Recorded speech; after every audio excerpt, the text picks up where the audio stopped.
I was at a younger age in terms of what my budget would allow me. I got a birthday present. I was about 16. I think I got a Guess watch, and that was a big thing to have a watch.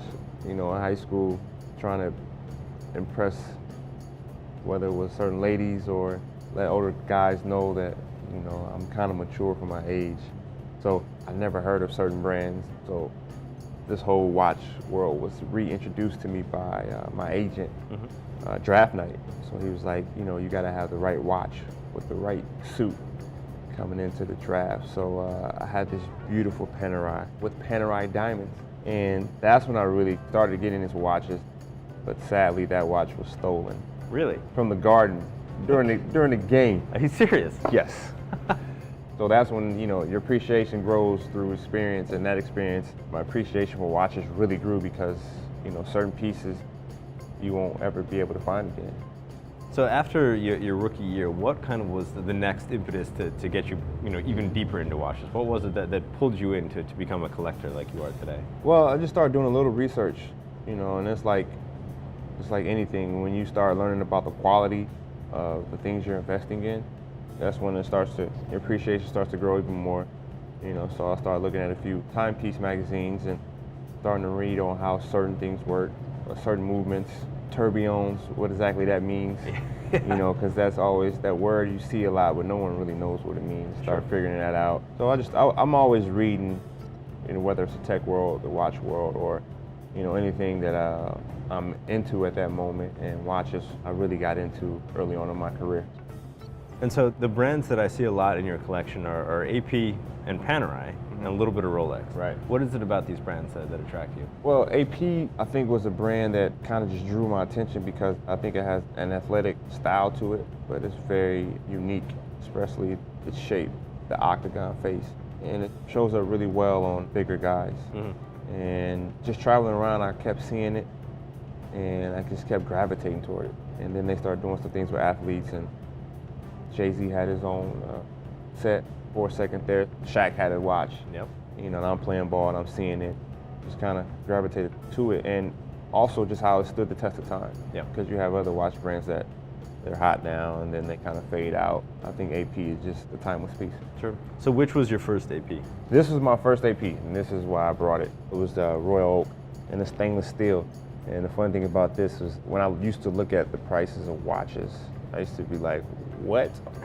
Who in their right mind would pay that much for a watch? Yeah. So on this one, it's funny, I could have just paid for it outright, but I actually made a down payment on it. It was just weird. It was the most expensive thing I ever bought in one purchase. So Yeah, sure. yeah, I put 2 payments down on it. I don't know why I did that. I didn't have to, but that was a special piece to me just because it was my first AP. And your second AP? My second AP was a Royal Oak offshore rose gold with a rubber band. And that's when I really felt like, okay, I'm here now. You made it now. I made it now. I wear that watch a lot, actually. The 2 watches I wear the most are that Royal Oak and Rose Gold and AP Diver. That's my everyday watch. Yeah. I wear that a lot. And then you've got this AP, which is the offshore with a gold bracelet, which is like 5 pounds of gold. Yes. I've contemplated many times trading it in because when I'm walking, it's like my left shoulder is like this, and my right shoulder is like this because there's so much weight. And I'm afraid someone might try to chop my arm off, but it goes with so many things in my wardrobe. I'm a fan of that one. It's just too heavy. Yeah. It's too heavy. There's something about a Royal Oak on a bracelet, though. Yes. I have a really good friend who I've been knowing since college, and he was always into watches. And he was always talking about the masterpiece. I'm like, what the hell are you talking about? He was like, the Rolex masterpiece.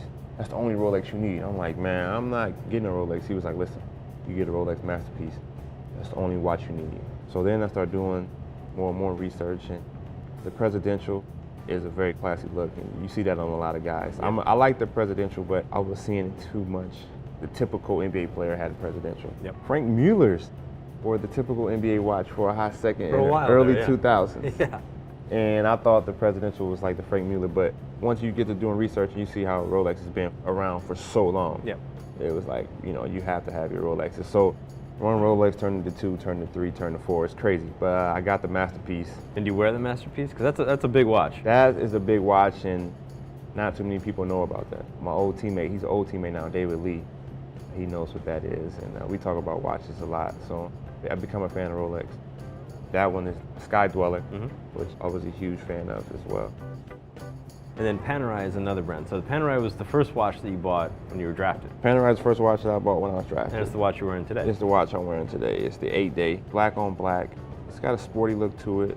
Like I can just throw it on whenever I'm wearing a black or a gray look. And it flies under the radar, which is what I like about it.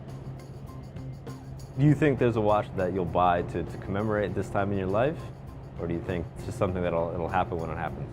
I don't know. I probably deserve one. I think you deserve one, honestly. I have a family member who's probably the closest person to me, and he's always like, what are you waiting for? Because he knows it's a Richard Mille I want. So I might jump. There's a RM56, and it's incredible. It's a tourbillon though. You know what tourbillons mean. It's like 2 commas. Almost 2 commas. So we'll see. Yep. So Richard Mille is a watch that you're after. Anything else that you'd love to own someday? My fiance loves Vacherons. She's up on watches now too, so that could be something. And the concept, the AP concept, is an amazing watch. I know Pharrell and Swiss Beats. I think Kevin Hart has one. Yeah, Kevin Hart has one, but I look at Swiss Beats and Pharrell. They're always right where they should be in terms of their timepieces.